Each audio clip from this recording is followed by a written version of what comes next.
जय गुरुदेव जय गुरुदेव जय गुरुदेव जय गुरुदेव। ओम अशरण शरण शरण प्रभुले ओम शरण शरण शरण प्रभुले। ओम जय गुरुदेव जय गुरुदेव ओम जय गुरुदेव जय गुरुदेव। गुरु राखहि जो कोप विधाता गुरु राखहि जो कोप विधाता। गुरु रूठे नहीं को जग त्राता गुरु रूठे नहीं को जग त्राता। गुरु के वचन प्रति तन जाई गुरु के वचन प्रति तन जाई। सपने हूँ सुख मन सुख सिद्धि ताही सपने सुख मन सुख सिद्धि ताही। ओम जय गुरुदेव जय गुरुदेव ओम जय गुरुदेव जय गुरुदेव। ये सिद्ध हुआ है वर्ल्ड का आदि शास्त्र गीता है। वेद नहीं, उससे भी प्राचीन गीता। भगवान कृष्ण ने अर्जुन से कहा, अर्जुन इस अविनाशी योग को मैंने कल्प के आदि में सूर्य से कहा था। सृष्टि के आरंभ में सूर्य से कहा। सूर्य ने अपने पुत्र मनु से कहा, आदि मनु स्वयंभू मनु अरुषत रूपा जिनते भे नर सृष्टि अनुपा। स्वयं करता धरता मनु और माता सत्य स्वरूपा, जिनसे अनुपम मनुष्यों की सृष्टि हुई, जिसे मानव कहलाते हो। सूर्य ने अपने पुत्र मनु से कहा, मनु ने इक्ष्वाकु से कहा, अपने पुत्र इक्ष्वाकु से कहा। इक्ष्वाकु से राज ऋषियों ने जाना और इस महत्वपूर्ण काल से यह अविनाशी योग इसी पृथ्वी में लोप हो गया, खो गया। योग अविनाशी है, मिटेगा तो कभी नहीं, विनाश तो कभी नहीं होगा, और किंतु लुप्त हो गया। मनुष्य की विचारधाराओं से ओझल हो गया। वही पुरातन योग में तेरे प्रति कहने जा रहा हूं। तो आज से 5,500 वर्ष पूर्व पुनरावृत्ति हुई थी। विस्मृत योग को पुनः अर्जुन के प्रति कहा, तुम प्रिय सखा हो, अनन्य भक्त हो। अर्थात अनन्य भक्ति भगवान में आ जाने पर जैसे अर्जुन को पढ़ाया, आपको भी पढ़ाने लगेंगे। गीता का संपूर्ण सिद्धांत, एक आत्मा ही सत्य है, वो सनातन है, शाश्वत है, अमृत स्वरूप है, परम तत्व है, काल से अतीत है। सृष्टि का भरण पोषण और परिवर्तन उन्हीं से होता है। वो परम सत्य, परम तत्व, शाश्वत। हम हैं सनातन के उपासक, शाश्वत के पुजारी, और वो है एक आत्मा। आत्मा परमात्मा ईश्वर ब्रह्म, ये एक ही तत्व के विविध दृष्टिकोण से संबोधन है। अब इस आत्म तत्व को प्राप्त कैसे किया जाए, उसकी नियत विधि है यज्ञ। योग विधि का नाम यज्ञ, और उस यज्ञ को चरितार्थ करना, कार्य रूप देना कर्म कहलाता है। कर्म माने आराधना, कर्म माने चिंतन। कुछ भी कर डालना कर्म नहीं। यज्ञार्थात कर्मणो अन्यत्र लोकोयम कर्म बंधनम तदर्थम कर्म कौन्तेय मुक्त संज्ञ समाचरे। अर्जुन, यज्ञ को कार्य रूप देना कर्म है। यज्ञ एक निश्चित दिशा, नियत विधि। इसके अलावा जो कुछ किया जाता है, सारा संसार जिसमें मोहित है, क्या वो कर्म नहीं करते? तो कहते हैं अन्यत्र लोकोयम कर्म बंधनम। इस यज्ञ के सिवाय अन्यत्र जो कुछ किया जाता है इसी लोक का एक बंधन है, इसी लोक में बांध के रखने का उपाय है। बंधन कर्म है। मोक्ष से शुभात, इस कर्म को करके तू अशुभ अर्थात संसार बंधन से भली प्रकार छूट जाओ। कर्म कोई ऐसी सत्ता है जो संसार बंधन से मुक्ति दिलाती है। अब योग विधि यज्ञ, जिसमें देवी संपत्ति का अर्जन, देवी यज्ञ, श्वास प्रश्वास का यजन यज्ञ, इस यज्ञ प्रणाली में के बीच में, इस योग साधना के बीच में योग का एक अंग है प्राणायाम। आज आपका प्रश्न है प्राणायाम। ये बहुत चर्चित शब्द है। देश विदेश में, विदेशों से लोग प्राणायाम सीखने भारत आते हैं और भारतीय लोग और महात्मा जन विदेश पढ़ाने जाते हैं प्राणायाम। आज हमें यह देखना कि प्राणायाम है क्या। सबसे पहली शंका यहीं खड़ी हो जाती थी, आखिर प्राण ही क्या होता है। तो सर्वाणि इंद्रिय कर्माणि प्राण कर्माणि चापरे आत्म संयम योगा अग्नो जुहति ज्ञान दीपिते। अर्जुन, सर्वाणि इंद्रिय कर्माणि प्राण कर्माणि, इंद्रियां कर्म करती है, प्राण कर्म करते हैं। प्राण कोई ऐसी धारा है जो कर्म करती है। सर्वाणि इंद्रिय कर्माणि प्राण कर्माणि, समस्त इंद्रियों की चेष्टाओं को, प्राणों के व्यापार को ज्ञान से प्रकाशित आत्मा में संयम रूप योग अग्नि में आह्वान करते हैं। ज्ञान कुछ स्टडी कर लिया, बहुत कुछ जान लिया, मस्तिष्क में भर लिया, इसका नाम ज्ञान नहीं। गीता के अनुसार ज्ञान आत्मा की आवाज का प्रस्फुटित होना, समझना और चलना है। अध्यात्म ज्ञान नित्यत्वम तत्व ज्ञानार्थ दर्शनम एतज ज्ञानम प्रोक्तमिति अज्ञानम यदतोन्यथा। आत्मा के आधिपत्य में निरंतर चलना, परम तत्व परमात्मा का प्रत्यक्ष दर्शन, दर्शन के साथ मिलने वाली जानकारी ज्ञान है, और जो कुछ भी सृष्टि में है अज्ञान। तो आत्मा का आधिपत्य में निरंतर चलना, हमारी पुकार ऐसी हो कि जिस प्रभु की हमें चाह है वो प्रभु आत्मा से अभिन्न होकर खड़े हो जाएं, मार्गदर्शन करने लगे। उनकी वाणी समझो और लगो, उनके आदेश का पालन, ज्ञान की निम्नतम सीमा, ज्ञान की जागृति, और उन्हीं के संरक्षण में चलते हुए परमात्मा का प्रत्यक्ष दर्शन, दर्शन के साथ मिलने वाली अनुभूति ज्ञान है, और जो कुछ भी है सृष्टि में अज्ञान। तो कहते हैं समस्त इंद्रियों के कार्यकलाप को, इंद्रिय कर्माणि प्राण कर्माणि, प्राणों के कार्यकलाप को ज्ञान से प्रकाशित भगवान के निर्देशन में समझते हुए आत्मा में संयम रूप योग अग्नि में हवन करते हैं।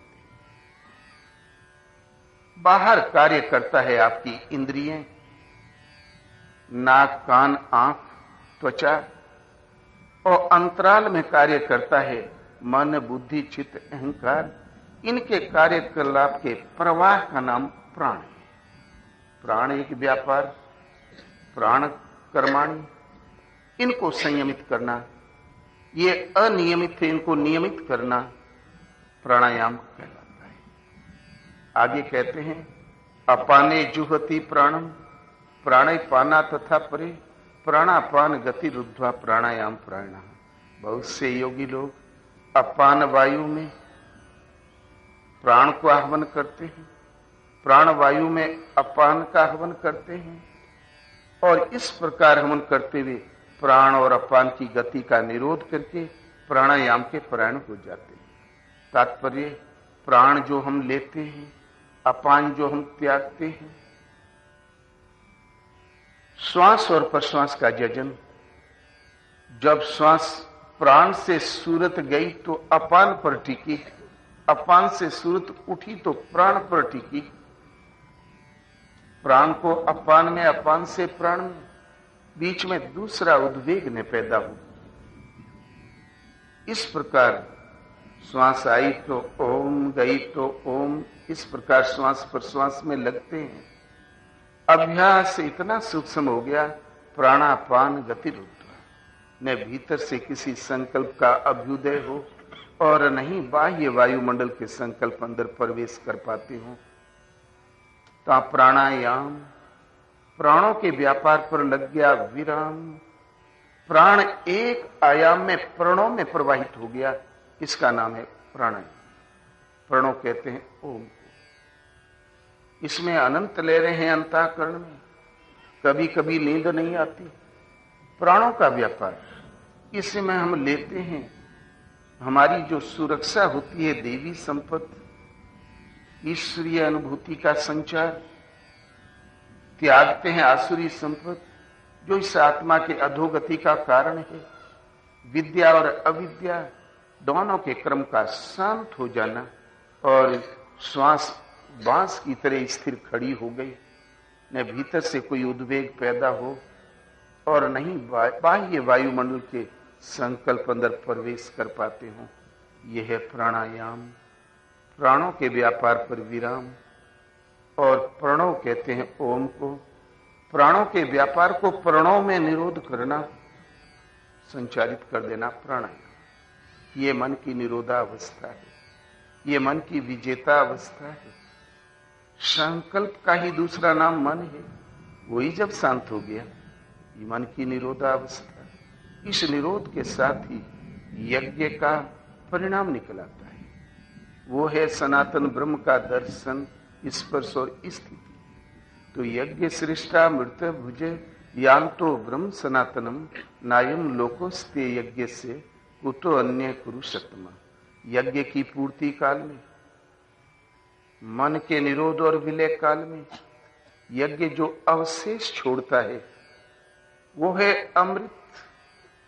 मृत्यु से परे अमृत तत्व केवल परमात्मा है, वो मृत्यु से परे है, अविनाशी है, कण कण में व्याप्त है, ज्योतिर्मय है, शाश्वत सत्य है, काल से अत्यंत अतीत परम सत्य, वृहद है, इसलिए उसको ब्रह्म कहते हैं। तो सनातन ब्रह्म में प्रवेश पा जाता है। तो उस ज्ञानामृत को, मृत्यु से परे उस अमृत तत्व परमात्मा की जानकारी को प्राप्त करता है, उसे जानकर वो ब्रह्म में स्थित हो जाता है।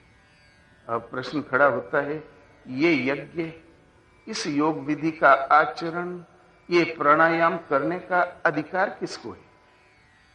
कहते हैं अर्जुन, यज्ञ रहित पुरुष के लिए दोबारा मानव तन भी सुलभ नहीं है, तो परलोक कैसे सुलभ होगा?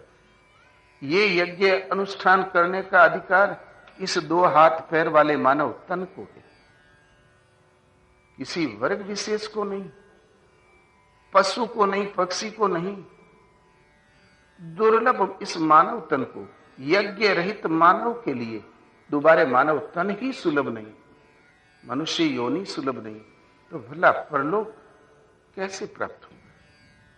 अर्थात मनुष्य शरीर मिला है जिससे इस 2 हाथ पैर वाले मानव को अधिकार है ये यज्ञ अनुष्ठान करना, ब्रह्म का अमृत तत्व परमात्मा का दर्शन और स्थिति पाने का अधिकार इस 2 हाथ पैर वाले मानव तन को है।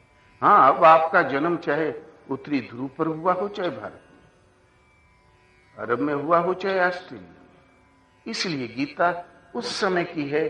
और जब आज की प्रचलित मजहब और जातियां थी ही, तो भला उनके नाम कैसे आ जाएंगे? गीता में छोटा सा नाम हिंदू है ही नहीं, ये हिंदुओं की नहीं, ये तो मानव जो जन्मा है पृथ्वी पर, उसके अंतःकरण में दुखों का निवारण, दुख के जो कारण है उसका निवारण, सहज सुख, अनंत जीवन, शाश्वत शांति, सदा रहने वाली समृद्धि, उसकी प्राप्ति का एक साधन क्रम है, योग दर्शन है। आगे कहते हैं, स्पर्शान कृत्वा बाहिर्बाह्यांश चक्षुश्चैवांतरे भ्रुवोः प्राणापानो समो कृत्वा नासाभ्यंतरचारिणो स्पर्शान कृत्वा, बाह्य स्पर्शों को, इंद्रियों और विषयों के संसर्ग को बाहर ही त्याग कर और त्रिकुटी के मध्य में दृष्टि को स्थिर करके, यहां स्थिर मत करो, त्रिकुटी के बीच में सीधी दृष्टि जहां पड़ती हो जमीन पर, वहां दृष्टि को स्थिर करो। मन की दृष्टि को वहां, सूरत को वहां स्थिर करो, आंखों की दृष्टि को वहां स्थिर करो। फिर आंखें नहीं देखती, देखते हैं विचार, देखते हैं मन की दृष्टि सूरत, उसको घसीट के श्वासा के अंदर विचरने वाले वो वायु पर स्थिर करो कि कब श्वास आई और कब श्वासाभ्यंतरचारिणो, श्वासा में विचरने वाले वायु को देखो, कब श्वास अंदर आई, कब बाहर आई, कब फिर अंदर गई और क्या कह दिया, कब बाहर आई और क्या कहा, बस उसको केवल देखा करो। इसका नाम है प्राणायाम। श्वास सिवाय ओम के, प्रणव के और कुछ कहती ही नहीं। आज केवल मन को दृष्टाव रूप में खड़ा कर दो, देखा भर करे। इसलिए पहले तो नाम जप पर जोर दिया महापुरुषों ने, लेकिन प्राणायाम एक ऐसा स्तर है, अलग से नाम ढालना कहना नहीं पड़ता, सहज ढला ढलाया मिल जाता है। इसलिए नासिका में विचरने वाले वायु कब बाहर गई और कब आई, इस पर दृष्टि रखो। आपको श्वास को न घटाना है न बढ़ाना है। यते इंद्रिय मनोर्बुद्धि मुनिर मोक्ष परायण विगते इच्छा भय क्रोधो यह सदा मुक्त से। वास्तव में मन बुद्धि और इंद्रियों को जिसने जीत लिया है, इच्छा भय और क्रोध से ऊपर उठा हुआ मुनि सदा मुक्त ही है। भला मुक्ति में पाता क्या है? तो भोक्ता राम यज्ञ तपसाम सर्वलोकमय श्रम, यज्ञ तप नियम संयम, जिसमें अंत में जिसमें विलय होता है, बदले में जो प्राप्त होता है वो मैं हूं अर्जुन, वो मुझ में निवास करता है, मेरे अविनाशी स्वरूप को प्राप्त होता है। वही जानत तुम्हें हो जाए। इस श्वास के चिंतन का नाम प्राणायाम। फिर हम अपने बल से इसको कर भी नहीं कर सकते जब तक कि भगवान हमें न समझाए न पढ़ाए। तो अहम वैश्वानरो भूत्वा प्राणी नाम देहमाश्रित प्राणापान समायुक्ता पचाम्यनम चतुर्विधम। अर्जुन, मैं सब प्राणियों के हृदय में वैश्वानर अग्नि स्वरूप होकर, हृदय में बैठकर अग्नि स्वरूप होकर, प्राण और अपान से युक्त होकर 4 प्रकार के अन्न को पचाता। शेर बहुत खाना खाता, करीब 25 किलो। हाथी बहुत खाता, लगता है सबके अंदर भगवान बैठ के पचाते होंगे। बाहर जो शरीर का निर्वाह करता है उसका नाम आहार है, किंतु जो आपके स्वरूप को तृप्त करता है वो एक ब्रह्म ही अन्न है। पीछे भगवान ने अध्याय 4 में ज्ञाना अग्नि, योगा अग्नि, संयमा अग्नि, प्राणायाम अग्नि, 14 अग्नियों का नाम लिया और सबका सामूहिक नाम है ज्ञाना अग्नि। तो हृदय देश में स्थिर होकर, ज्ञाना अग्नि स्वरूप होकर, जानकारी प्रदान करते हुए श्वास और प्रश्वास से संयुक्त होकर 4 प्रकार के अन्न को पचाता हूं। वेखरी, मध्यमा, पसंती और परा, 4 विधियों से चलकर एक ही नाम परिपक्व होता है। परावाणी की परिपक्व अवस्था में पहुंचता है और यदि भगवान ने बता में आत्मा से जागृत होकर, तो हम कैसे समझ पाएंगे कि कब नाम हमारा सही जप है और कब गलत? नहीं पचाता। जाके रथ पर केसो ताका कौन अंदेशो। तो प्राण हमारे अनियमित, हमारे प्राण असंयमित, इनको नियमित एक प्राणों में प्रवाहित करना प्राणायाम कहलाता है। पातंजल योग दर्शन, योग दर्शन के योग के 8 अंग है। यम, नियम, आसन, प्राणायाम, प्रत्याहार, धारणा, ध्यान और समाधि। 8 अंगों में 4था अंग है प्राणायाम। यम, नियम, आसन और प्राणायाम। जब हम एक उस आत्म तत्व के चिंतन में लगते हैं, तब इसकी राह में आने वाला एक पड़ाव है प्राणायाम। दुनिया के व्यवहार में इस प्राणायाम का कोई प्रयोग है ही नहीं। पहले यम है अहिंसा, सत्य, अस्तेय, ब्रह्मचर्य, अपरिग्रह। हमें सदा आत्म परिणाम की रक्षा।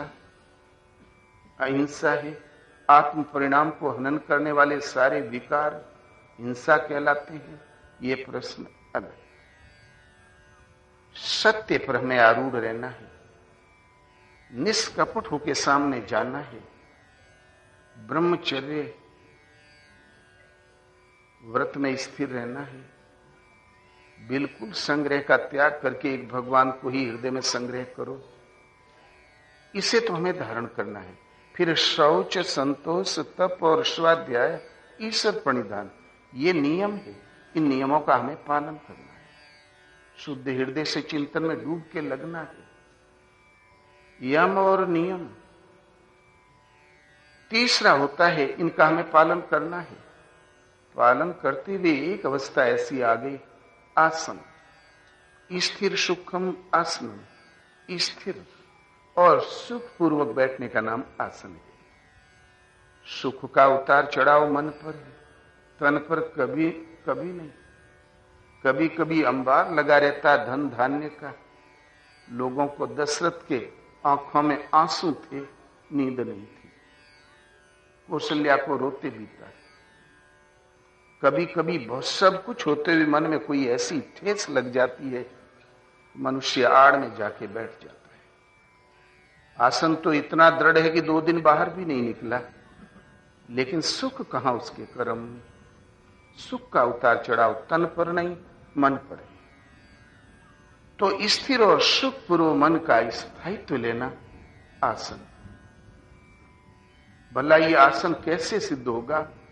प्रयत्न से अनंत समापत्ति व्योम। जो हम प्रयत्न करते हैं यम और नियम में, सोच, संतोष, तप और स्वाध्याय में, समर्पण में, इसका प्रयत्न में शिथिलता आ जाए, सहज होने लगे, इसका यह है प्रयत्न की शिथिलता।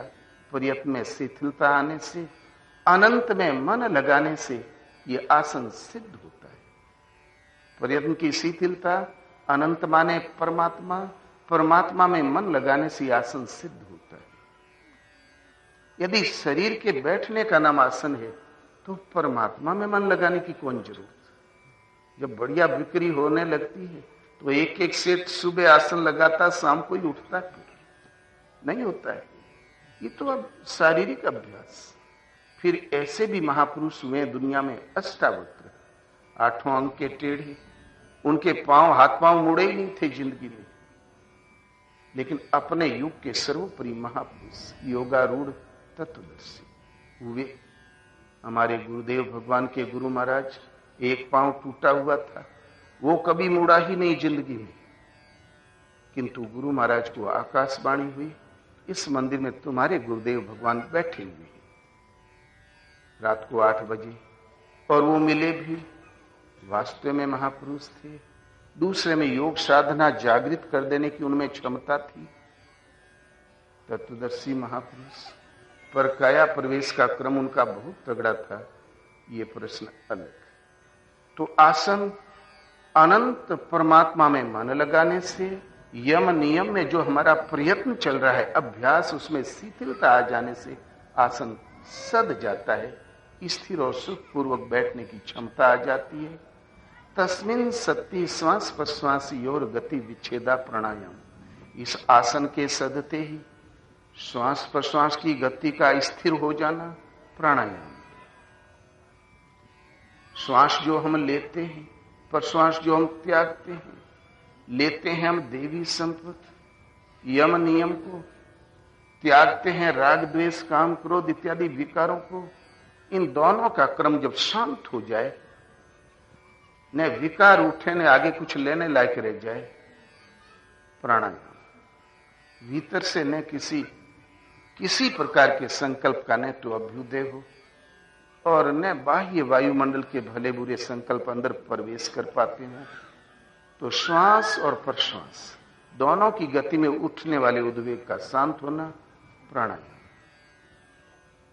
हमने प्राणायाम का नाम भी नहीं सुना। प्राणायाम हमने किया भी नहीं था। किया था यम और नियम, अवस्था आई आसन की।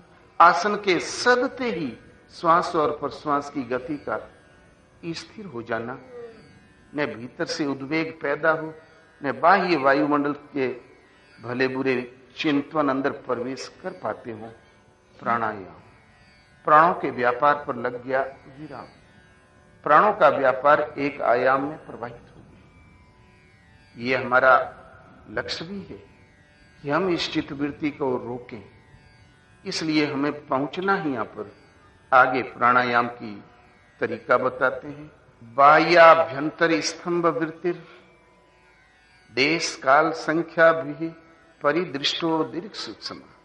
बाह्य वृत्ति जो बाहर विकारों में ले जाए, प्रकृति की ओर हमें ले जाए, अंधकार की ओर हमें घसीट दे, मोहमयी अनंत प्रवृत्ति है। बाह्य वृत्ति अभ्यंतर वृत्ति विवेक वैराग्य सम दम धारणा ध्यान समाधि इसका विश्लेषण करने वाली वृत्ति।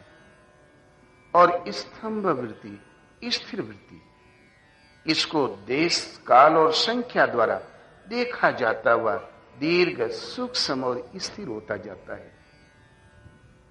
बाह्य वृत्ति में काम क्रोध राग द्वेष अनंत इच्छाएं वासनाएं, उनमें से कहां गया कि राग में, तो राग हो गया हमारा देश। काल माने समय, कितने काल तक रुका। संख्या भी उसकी संख्या के द्वारा गणित रखो कि कितने समय तक रुका। फिर वहां से तोड़ के स्तंभ वृत्ति में लगाओ। अभ्यंतर वृत्ति विवेक में वैराग्य में ज्ञान में चिंतन में किसका विश्लेषण कर रही है वृत्ति। धारणा में ध्यान में किसका चिंतन कर रही है वृत्ति, वो हो गया देश। मान लो धारणा, तो धारणा हो गया देश। और उसमें काल मतलब समय, कितने समय तक लगी रुकी। संख्या के द्वारा उसको जोड़ो, तब लगता सेकंड सुई नहीं थी। संख्या के द्वारा रखो कि कितने संख्या से कितने देर तक रुकी, वहां से तोड़ो और फिर स्तंभ वृत्ति में लगाओ। इस प्रकार भली प्रकार देखा जाता हुआ दीर्घ और सूक्ष्म होता जाता है प्राणायाम। बाह्य वृत्ति अभ्यंतर वृत्ति और स्तंभ वृत्ति भली प्रकार बाहर से तोड़ो, स्तंभ में लगाओ। अंदर भी चिंतन आ गए तो उसको तोड़ो और स्तंभ में लगाओ। इस प्रकार दीर्घ सूक्ष्म और स्थायित्व ले लेता है। आगे बाह्य अभ्यंतर विषयाक्षेपी चतुर्थ। बाह्य विषय और अभ्यंतर विषय ईश्वर की ओर ले चलने वाला देवी संपत्ति विद्या, वो भी एक संसार, वो विषय। बाह्य विषय अविद्या, संसार की ओर ले जाने वाली प्रवृत्ति। बाह्य अभ्यंतर विषयाक्षेपी चतुर्थः। बाह्य और आभ्यंतर वृत्ति जब शांत हो गई तो चतुर्थ इस तरह हमें वृत्ति को देखना न पड़े, वृत्ति बाधक न हो और शांत प्रवाहित रहे। ये प्राणायाम का चौथा स्तर है। पहले बाह्य वृत्ति, आभ्यंतर वृत्ति, स्तंभ वृत्ति और बाह्य आभ्यंतर विषयाक्षेपी चतुर्थ। न भीतर से अंतरंग विषय पैदा हो न बाह्य विषय, दोनों जब शांत हो जाता है तो ये प्राणायाम का परिपक्व अवस्था है। ये चतुर्थ अवस्था है। वृत्ति को हमें शांत करना नहीं कि श्वास को तोड़ना मरोड़ना है। श्वास बच्चों में बच्चों जैसी, बुढ़ों में बुढ़ों जैसी, रोगी में रोगी जैसी, सयानों में सयानों जैसी आती है सहज। श्वास शरीर का एक इस स्थूल शरीर की जीवनचर्या है। क्षिति जल पावक गगन और समीर। क्षिति जल पावक गगन समीरा पंच रचित अति अधम शरीरा। पांचों से निर्मित ये अधम शरीर अवश्य है, पांचों से निर्मित है। अधम अवश्य है, ये मानव तन देव दुर्लभ है। इसमें आपका शरीर हर समय गर्म रहता, अग्नि प्रज्वलित है इसमें। अभी शोध हुई तो करीब 94% तरल पदार्थ और 6% ठोस निकला। शरीर में कितना पानी और कितना ठोस। पूर्व महापुरुषों ने कहा ये पानी का बुलबुला है। अभी शोध हुई तो वही निकला मात्रा जल की ज्यादा निकली। जल है, अग्नि है, वायु है, क्षिति जल पावक, पृथ्वी है, ठोस पिंड, क्षिति जल पावक, आकाश कहते हैं पोल को, शून्य को, इसमें शून्य है, और समीर, ये समीर का प्रसारण है श्वास के द्वारा। ये शरीर का जीवन है, इसको घटा बढ़ा के इसकी जीवन प्रणाली में बाधा मत पहुंचाओ। यदि बाधा पहुंचाओगे तो प्राणायाम तो उम्मीद कम है। क्यों? उसमें वृत्तियों का निरोध करना है, उसकी बिल्कुल उम्मीद नहीं है।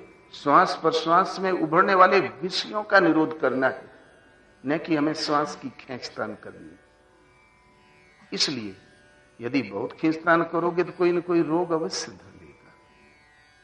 इसलिए पहले बाह्याभ्यंतर विषय रुक जाना। प्राणायाम का अंतिम स्तर है, वास्तविक प्राणायाम है। श्वास को नहीं रोकना, उभरने वाले विषय के उद्वेग को रोकना। उद्वेग रुका है, बाह्य वृत्ति जो दुनिया में ले जाए, आभ्यंतर वृत्ति जो अंतराल में ले जाए, स्तंभ वृत्ति जो स्थिर हो जाए।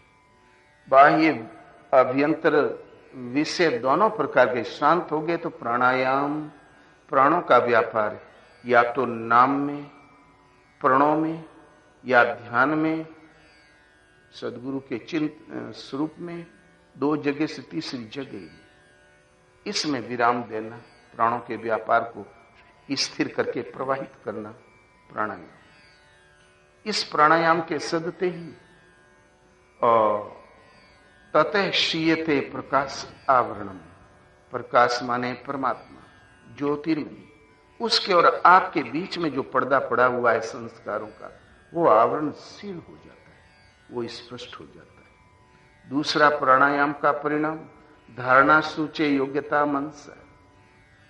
आज आप मन में कोई चीज धारण करते हो कि हम नाम ही जपेंगे, थोड़ी देर में मन पता नहीं कहां भाग जाता है। हम स्वरूप देखेंगे, 2-10 मिनट के बाद में पता नहीं मन कब भाग जाता है। वो धारण नहीं कर पाता, मन में टिका नहीं पाता। किंतु जो प्राणायाम ने बाह्य विषय उद्वेग पैदा करते हैं, अभ्यंतर विषय ही जागृत होते हैं, तो प्राणों का व्यापार शांत प्रवाहित है। एक प्राणों में जब उद्वेग पैदा ही नहीं होता तो जब चाहोगे तब धारण कर लोगे। आप नाम में टिकाओगे तो सूरत टिकी ही रह जाएगी। तो धारणा सूचे योग्यता मनसा, ध्यान में स्वरूप देखोगे तो सूरत वहां टिकी ही रह जाएगी। आईने में शीशे में अपना जैसा मुंह दिखाई देता वैसे ही स्पष्ट बना रहेगा। धारणा सूचे योग्यता मनसा। इस प्रकार योग साधना का एक अंग है प्राणायाम। हमें इसमें वृत्ति का निरोध करना है, भले बुरे जो विषयों का संचार है उसका निरोध करना है, न कि श्वास की खींचता।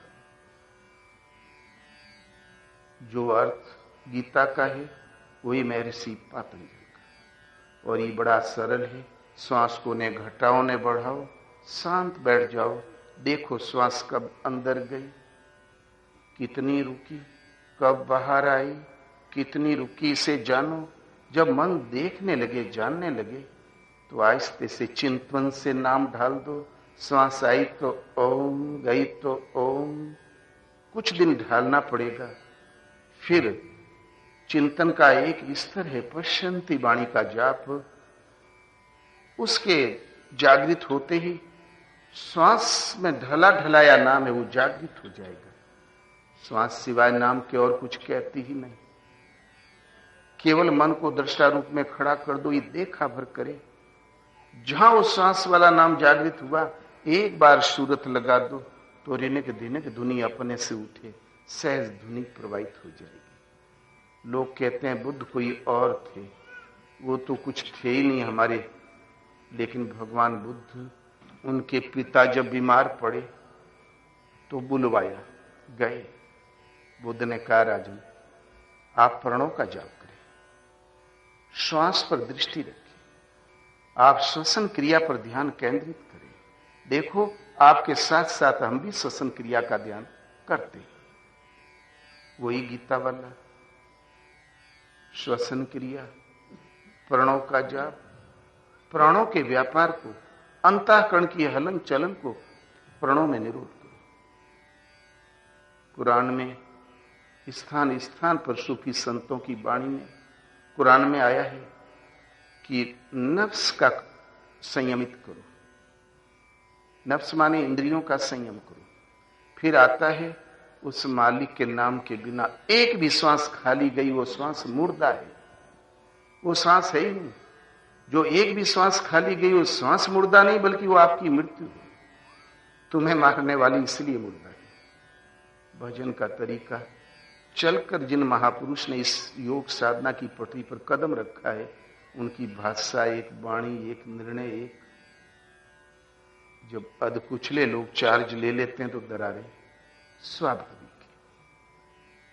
ब्रह्मा रामचरितमानस में हनुमान एक प्राणायाम का एक रूपक है। हनुमान जब सीता की शोध करके वापस आए तो भगवान राम ने पूछा, हनुमान क्या सीता जिंदी है? तुमने अपने आंखों से देखा? बोले हाँ भगवान बिल्कुल ठीक ठाक।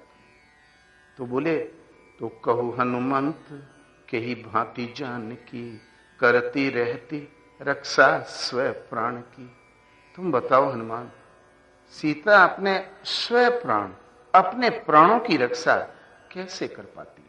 तो हनुमान जी ने विधि बताया, नाम पाहरु दिवस निसी, ध्यान तुम्हार कपाट, लोचन निज पद जंत्रित, जाहि प्राण के ही बाट।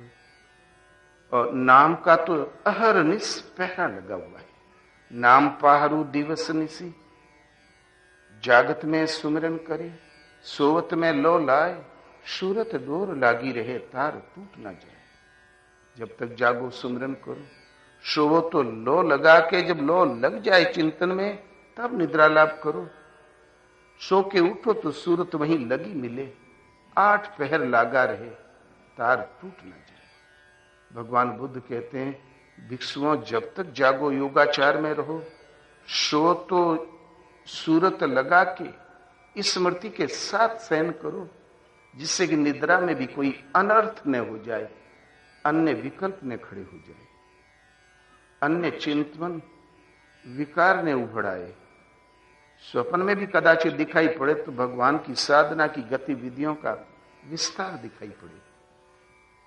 तो माता सीता नाम पाहरु दिवस निसी, अहरनिश नाम का पहरा लगा है।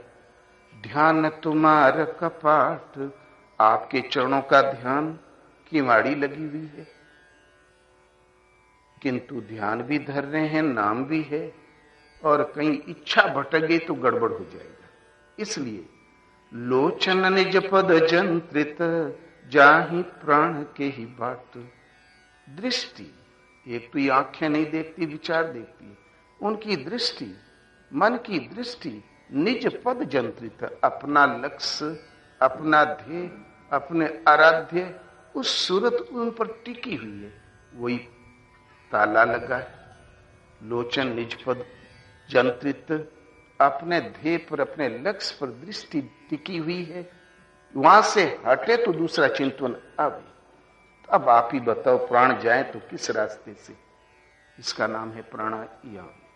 लेकिन हम जब गुरु महाराज की शरण में आए नहीं थे, उससे पहले पहली साधना हमको प्राणायाम सीखने को मिला। एक सज्जन ने हमको बताया कि हमारे चाचा 1 घंटा तक श्वास को रोक के रखते। हमने पूछा आप? बोले 15 मिनट। हमें भी सिखा देंगे? बोले जरूर। तो हम चिंता में पड़ गए। उस समय पानी में डूब के कितनी देर तक पानी में रह सकते हैं, ये अभ्यास हम कर रहे थे, तैरने का, डूबने का। ये रिकॉर्ड बना रहे थे। साला 2 मिनट पूरा करना मुश्किल हो जा रहा था। ये 15 मिनट, आधा 1 घंटा कैसे रोक लेते हैं? हमने पूछा, वो श्वास लेते ही नहीं? बोले बिल्कुल नहीं। तो हमने कहा प्रार्थना हमें भी सिखाएं। बोले जितनी देर में श्वास खींचो उतना ही देर रोको, उतना ही देर में आस्ते आस्ते छोड़ो। खींचते समय ओम भूर्भुवः स्वः, रोकते समय तत्सवितुर्वरेण्यम, गायत्री को 3 भागों में बांटा। छोड़ते समय धीमहि धियो यो न प्रचोदयात्। फिर बोले खींचते समय ब्रह्मा का ध्यान, रोकते समय विष्णु का ध्यान, छोड़ते समय शंकर का ध्यान। ओम में 2-3 लाइन बताई, हमारी समझ में कुछ नहीं आता। हमने ब्रह्मा को देखा ही नहीं था तो हम ध्यान कहां से धर लें। आपने देखा विष्णु को, तब फिर यही अड़ंगा लेके चले आए आश्रम। फिर सुनने को मिला कि श्वास को दाहिने से रोको और बाएं से निकालो, फिर दाहिने से निकालो, फिर दांत बंद करके सर सर खींचो, फिर भट्टी की तरह खींचो, पेट फुलाओ, फिर बाद में जीभ सीधी करके ठंडी ठंडी हवा खींचो, शीतली प्राणायाम, और इतना जोर जोर से श्वास लो। किंतु गुरु महाराज ने इनमें से कुछ भी नहीं बताया, नाम ही नहीं लिया और लेना भी नहीं चाहिए था। और प्रयत्न शैथिल्य अनंत समापत्ति भ्रम, यम और नियम में, शौच संतोष तप स्वाध्याय ईश्वर शरणागति में जो हम प्रयत्न कर रहे हैं, श्रम कर रहे हैं रात दिन इसमें लगने के लिए, टिकने के लिए, इस श्रम में शिथिलता आ गई। बगैर श्रम सहज हो न करना पड़े, सहज होने लगे और परमात्मा में मन लगाने से आसन सद जाता है। और आसन के सदते ही तस्मिन सती श्वास प्रश्वास योर गति विच्छेदा प्राणायाम, आसन के सदते ही श्वास प्रश्वास गति का विच्छेद हो जाना प्राणायाम है। न भीतर से किसी संकल्प का अभ्युदय हो और नहीं वायुमंडल के संकल्प अंदर प्रवेश कर पाते हो। श्वास प्रश्वास की गति का विच्छेद प्राणायाम, प्राणों की गति पर विराम। प्राण एक आयाम में प्रवाहित हो गया, लेकिन ये विच्छेद होगा या तो नाम में या रूप में, क्योंकि यम नियम में हमने अभ्यास नाम और रूप का ही किया था। इसीलिए प्राणायाम सहज आने, उठते उठते एक स्तर आ जाता है चिंतन का, स्वाभाविक आता है। ये हमारा अभिष्ट भी है। इसलिए बाह्य वृत्ति को तोड़ो, स्थिर वृत्ति में लगाओ। अभ्यंतर वृत्ति जो विवेक वैराग्य का विश्लेषण करती, उसको भी तोड़ो, स्थिर स्तंभ वृत्ति में लगाओ। इस प्रकार काल कितने समय काटते काटते दीर्घ सूक्ष्म हल्का हो गया। बाह्य अभ्यंतर विषय आशय की चतुर्था ने बाह्य विषय, बाह्य और अभ्यंतर दोनों विषय, विद्या और अविद्या का विषय, बाह्य प्रकृति और योग साधना वाले विषय, दोनों जब शांत हो गए, सहज वृत्ति प्रवाहित हो गई, यह है विशुद्ध प्राणायाम। तो उसमें बाहर से श्वास को घटा बढ़ाना गलत। एक हमारे मिश्रा जी आज पधारे हुए हैं, इनके एक साथी वही करने लगे। कुछ दिन में बड़े मोटे थे, एकदम दुबले हो गए। हम बोले हुआ क्या? बोले महाराज पता नहीं क्या हो गया। वो क्या करें? हम बोले बाप रे, सहज शरीर को जिलाने वाली वायु है, अग्नि है, जो भगवान ने सहज एक नियति बना रखी है। शरीर को डिस्टर्ब करना, शरीर की जीवन शक्ति को बाधा पहुंचाना, जरूर कोई रोग पैदा हो जाएगा। और ऐसे केस बहुत आए हैं। हाँ, आप रोगी हो, इलाज के लिए कर सकते, किंतु कभी रोगी होंगे तो काम आएगा। इसलिए पांव में चोट लगी ही नहीं और पट्टी बांध के अभ्यास करो, ये कौन बेवकूफ है? इसलिए आप प्रणव, एक परमात्मा का नाम है ओम, इसी का दूसरा नाम प्रणव है, उसका जाप करें। आस्ते आस्ते बाह्य आभ्यंतर वृत्ति शांत हो जाए, उसका चिंतन स्थिर होता जाएगा। उसका नाम है प्राणायाम। सरल है। अरब के बगदाद में एक मेला लगता था, वहां के जहां पना मेला लगाया करते थे, हर प्रकार का माल बिकता था। किंतु एक सेठ बड़े उद्योगपति थे। शाम के जब बाजार उखड़ने लगे तब सेठ पहुंचे। आधे दाम में जो विक्रेताओं का माल हो सब खरीद लें, उनका यही रोजगार था। बड़े करोड़पति थे। एक दिन एक आदमी बैठा था, बोले भाई तुम्हारा सौदा? बोले भाव तो सबने पूछा, लेकिन खरीदा किसी ने नहीं सेठ जी। उनका नियम था कि जो बचा खुचा माल है ले ले। तो बोले कितने रुपया? तो बोले सेठ जी 2 है। क्या? बोले भूत। बोली करेगा क्या? बोले जो कहोगे करेगा, काम नहीं बताओगे तो आपको खाएगा। तो सेठ बोले बॉम्बे, कलकत्ता, अरब, ऑस्ट्रेलिया, यूरोप, अमेरिका, हमारी इतनी फैक्ट्रियां विस्तार है, ही खट तब तो अच्छा है, मैं 10,000 लेबर कम कर दूंगा, ये तो फायदे का काम है। तुरंत 2,000 रुपया फेंका। वो सोचा कोई माल दूसरा न ले ले, उस गरीब ने 500 ही मांगा था, फेंका और ले लिया। जहां बक्सा खोला तो भूत निकला। सेठ जी काम बताइए। बोले जाओ बॉम्बे से ये काम कराओ, आधा मिनट में हाजिर, काम बताओ।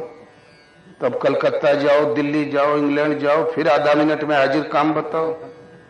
2 दिन में सब काम समाप्त। अब सेठ चिंता में पड़ गया, नींद नहीं आ रही थी, ये ससुरा जरूर खा लेगा। तो एक दिन घबरा के भागे जंगल की ओर। एक संत मिल गए।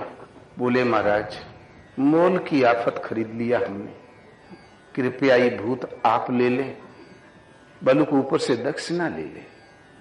तो बोले है कहां? बोले आता ही होगा। इतने में पहुंच गया। बोले सेठ जी काम बताओ। बोले अब हमने इन महाराज को बेच दिया, अब तुम्हें काम ये महाराज बताएंगे। बोले महाराज ही बतावें, नहीं तो महाराज और सेठ तुम दोनों को रगड़ूंगा अभी। तो महाराज ने कहा देखो, एक सबसे बड़ा पूरे एशिया भ्रमण करके सबसे लंबा बांस लाओ। तुरंत आधा मिनट में हाजिर बांस लेके। बोले गाड़ दो यहां पर। गड़ गया बांस। बोले चढ़ ऊपर। चढ़ गया। उतर, फिर चढ़, फिर उतर। अब कहना न पड़े चढ़ उतर, ड्यूटी कर। और बेचारा ऊपर नीचे, ऊपर नीचे, ऊपर नीचे, ऊपर नीचे। शाम भरे के मैं तो बुखार चढ़ गया भूत जी को। जब आश्रम में काम हो तो बोले झाड़ू लगा, लकड़ी ला, चल माला इधर रख दे, कर ड्यूटी। ऊपर नीचे करते करते शिथिल पड़ा, शांत हुआ, गिरा और मर गया। वास्तव में मन कैसे निरोध होता है? युक्ति किसी सदगुरु के शरण सानिध्य से जागृति होती है। सीधा हम करेंगे तब भी नहीं।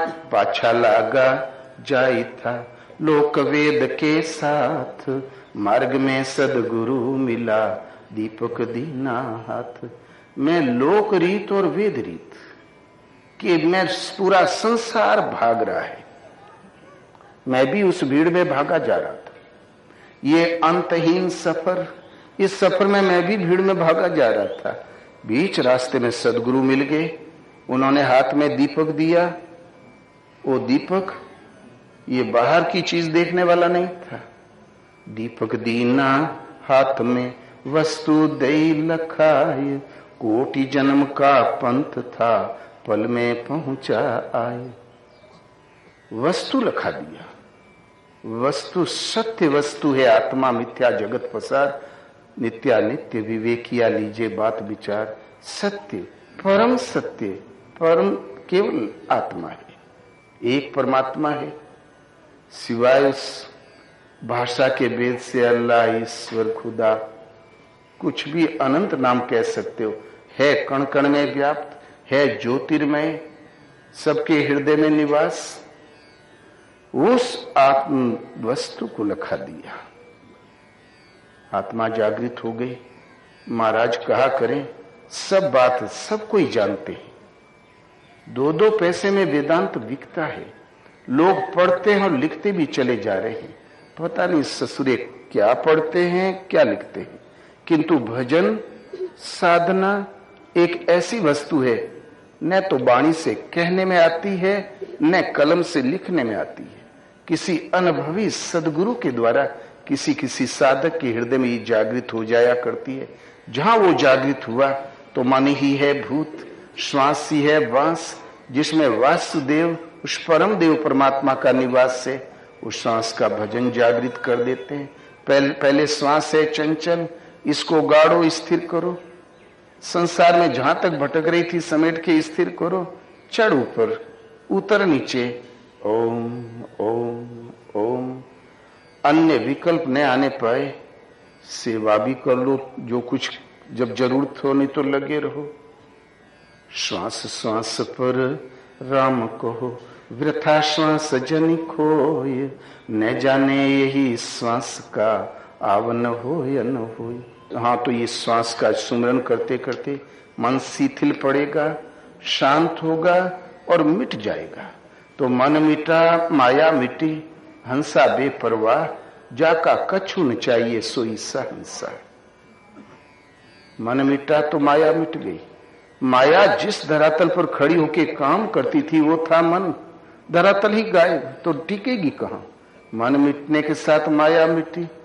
फिर ये हंस संत हंस गुण गहे पय परिहरी बारी विकार, जो प्रत्याशी साधक भक्त संत हैं वो हंस निश्चिंत, जाका कछु न चाहिए। आगे चाहने लायक कोई वस्तु रही नहीं गई। मन के मिटते ही माया सामने से हट गई। माया के हटते ही वो परम तत्व परमात्मा शेष बचता है। उसके आगे कोई सत्ता है ही नहीं। चाह किसकी करेगा, ढूंढेगा किसको, सुनेगा कौन। तो जानत तुम ही हुई जाए। देखते देखते क्या से क्या हो गया, अगर खुद ही गुम हुई तो खुदा हो गया। इसी का नाम साहिबे जन्नत, इसी का नाम केवल्य पद, परम धाम, अविनाशी पद। और लेकिन कभी पद मिलेगा तो हमारे साथ धोखा हुआ है। भजन की जागृति के साथ ही भगवान आगे पीछे चले, उठाए बैठाए, उन्हीं के निर्देशन में चलने पर विश्वास सुदृढ़ होता है। और ये जागृति किसी तत्वदर्शी महापुरुष सदगुरु के द्वारा, जहां उनकी वाणी के अनुसार टूटी फूटी साधना पार लगने से, उनकी टूटी फूटी सेवा करने से वो विधि आपके हृदय में जागृत हो जाएगी और विश्वास भी हो जाएगा, भजन भी होने लगेगा। पूज्य महाराज जी कहा करते थे, गुरु पूर्णिमा के पश्चात 5-7 आदमी टिक जाए वो जाए ना। 2-4 दिन तो न बोले, फिर बोले अरे अब जाए का पड़बे करी, बगैर गए बनबो न करी, जाओ फिर। शरीर से कहीं रहो, मन से आया जाया करो। तो 4 विदा हो गए, 3 बच गए। फिर 3 दिन महाराज नहीं बोले उनसे कुछ। जब देखा कि अब कायदे का उच्चाटन हो गया है, तब बोले, हम थे वहां पर, तब बोले करे मन तो वहां लड़कन बच्चन में, परिवार में, धंधे में लगा है। शरीरिया यहां पटकले से क्या हुई, शरीर को यहां पटकने से क्या हो गया, क्या होगा। जाओ घर जाओ, कहीं भी रहो, नाम जपा करो, ओम राम 2-2.5 अक्षर का कोई एक नाम। क्यों आगे चल के इस नाम को श्वास से जपना होता है। श्वास में बहुत बड़ा पवारा नहीं प्रवेश करता। न मंत्र परम लघु, जासु बस विधि हरिहर सुर सर्व। तो बहुत छोटा नाम 2-2.5 अक्षर का ओम राम, कभी कभी शिव भी कह दे। जाप कर किसी एक नाम का सुबह शाम मोरे हमारे स्वरूप का ध्यान धर लिया कर, 5 मिनट केवल। जिस दिन 2 मिनट भी तुम हमारा स्वरूप पकड़ ले जाओगे बेटा, तो घर बैठे बैठे तुम भजन पा जाओगे और मैं यहां बैठे बैठे तुम्हें भजन दे दूंगा। भजन एक जागृति है, उन्हें लिखने में आता है न कहने में। किसी अनुभवी सदगुरु के द्वारा ही जागृत हो जाया करता है। सो बिनु संतन काहू पाई। बोलो श्री गुरुदेव भगवान।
ॐ